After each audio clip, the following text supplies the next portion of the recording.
पिछले साल से भारतीय जनता पार्टी आखिरकार जिस जज को बचाने की कोशिश कर रही थी, अंत में वही हुआ। जी हां, आपको बता दें कि मुसलमानों को कठमुल्ला कहने वाले जज को लेकर बड़ी अपडेट सामने आई है, जिसने मोदी सरकार को ही एक्सपोज करके रख दिया है। नमस्कार, आप देखना शुरू कर चुके हैं 4 PM न्यूज नेटवर्क और मैं हूं आपके साथ प्रगति ठाकुर।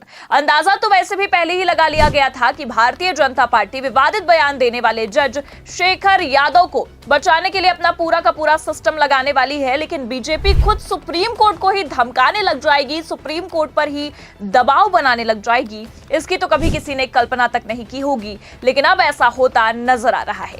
तो फिलहाल मुसलमानों को कठमुल्ला कहने वाले जज शेखर यादव के मामले में कैसे भारतीय जनता पार्टी अब बुरा फंसती नजर आ रही है, आपको बताएंगे, और कैसे बीजेपी न्यायपालिका पर केस को दबाने के लिए और शेखर यादव को बचाने के लिए दबाव बनाने की कोशिश कर रही है, उस पर भी आएंगे। लेकिन उससे पहले आप ये खबर देखिए जिसने सबको चौंका कर रख दिया है। देखिए खबर नवभारत टाइम्स की, इसमें लिखा भी है, भारत बहुसंख्यकों की इच्छा के अनुसार चलेगा, बयान देने वाले जज के खिलाफ नहीं चलेगी जांच, राज्यसभा से चिट्ठी मिलने के बाद सुप्रीम कोर्ट का किनारा।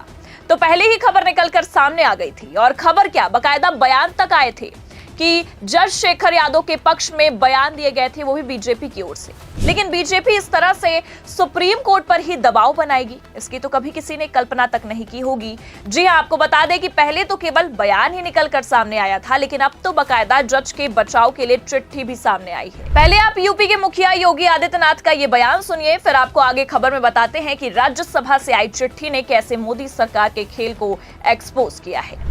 इलाहाबाद उच्च न्यायालय के एक माननीय न्यायमूर्ति ने एक बात कही।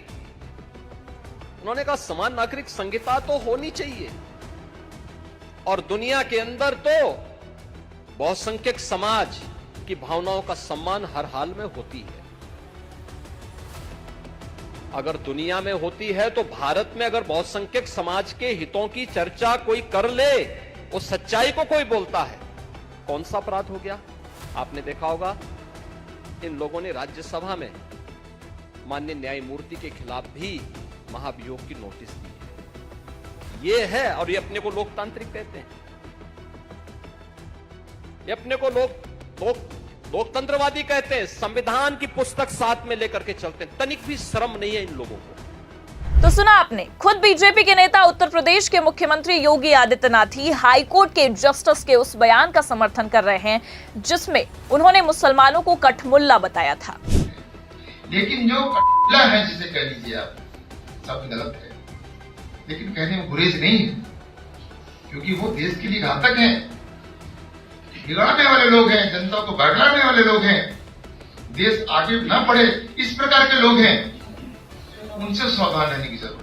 और इतना ही नहीं, बल्कि आपको बता दें कि जस्टिस ने तो ये भी कहा था कि ये देश बहुसंख्यकों के हिसाब से ही चलेगा, ना कि अल्पसंख्यकों के। हालांकि जैसा कि आपने योगी आदित्यनाथ का ये बयान सुना, इसमें साफ सुनाई दे रहा है कि उन्होंने जस्टिस के बयान का समर्थन तो ठीक उसी समय कर दिया था जब उन्होंने ये विवादित बयान दिया था, लेकिन जब विपक्ष ने इसके खिलाफ मोर्चा संभाला, राज्यसभा में महाभियोग प्रस्ताव लाया गया, 55 सांसदों ने पद से हटाने के नोटिस तक पर साइन किया, तब भी भारतीय जनता पार्टी विपक्ष की बातों का विरोध कर रही थी और ये कह रही थी कि विपक्ष ने अल्पसंख्यकों यानी कि मुस्लिम वोट बैंक को पाने के लिए, साधने के लिए इस बयान का विरोध किया है। और अब जब सुप्रीम कोर्ट इस मामले पर तगड़ा एक्शन लेता नजर आया, तब आप देख सकते हैं खबर ये आती है कि राज्यसभा से बकायदा चिट्ठी लिखकर सुप्रीम कोर्ट को जांच रोकने के आदेश दिए गए हैं। देखिए नवभारत टाइम्स की खबर में आगे बताया भी गया है, supreme court Allahabad high court के जज शेखर कुमार यादव के खिलाफ एक जांच शुरू करने वाला था, लेकिन आखिरी वक्त पर राज्यसभा सचिवालय से एक पत्र मिलने के बाद ये योजना रोक दी गई। पत्र में कहा गया था कि इस मामले पर कार्रवाई करने का अधिकार सिर्फ राज्यसभा को है। यह घटनाक्रम पिछले साल हुआ था। जज शेखर कुमार यादव के खिलाफ ये जांच उनके विश्व हिंदू परिषद के कार्यक्रम में दिए गए भाषण को लेकर थी। दरअसल पिछले साल जस्टिस शेखर कुमार यादव ने VHP के कार्यक्रम में भाषण दिया था। इस भाषण पर काफी विवाद हुआ था। आरोप है कि उन्होंने धर्मनिरपेक्षता और न्यायिक निष्पक्षता के सिद्धांतों का उल्लंघन किया था। इसके बाद सुप्रीम कोर्ट ने इस मामले में जांच शुरू करने की तैयारी की थी, लेकिन राज्यसभा सचिवालय के पत्र के बाद ये योजना रोक दी गई है। तो दरअसल आपको बता दें कि जज शेखर के खिलाफ जांच तभी शुरू हो गई थी जब सुप्रीम कोर्ट के मुख्य न्यायाधीश संजीव खन्ना थे। जी हां, तत्कालीन सीजेआई यानी कि chief justice of India Sanjeev Khanna ने इस मामले की जांच शुरू करने की प्रक्रिया शुरू कर दी थी। और इतना ही नहीं, बल्कि आपको यह भी बता दें कि खबर तो यह भी निकलकर सामने आई थी कि सीजेआई ने जज शेखर यादव को सुप्रीम कोर्ट में पेश होते ही फटकार तक लगाई थी। देखिए, खबर इसमें लिखा भी है, जस्टिस शेखर यादव ने सुप्रीम कोर्ट कॉलेजियम में क्या दी सफाई, सीजेआई की नसीहत। आगे बताया गया है, इलाहाबाद हाई कोर्ट के justice Shekhar Kumar Yadav supreme court collegium के सामने पेश हुए। विश्व हिंदू परिषद के कार्यक्रम में कथित तौर पर विवादित बयान देने का आरोप जस्टिस यादव पर लगा था।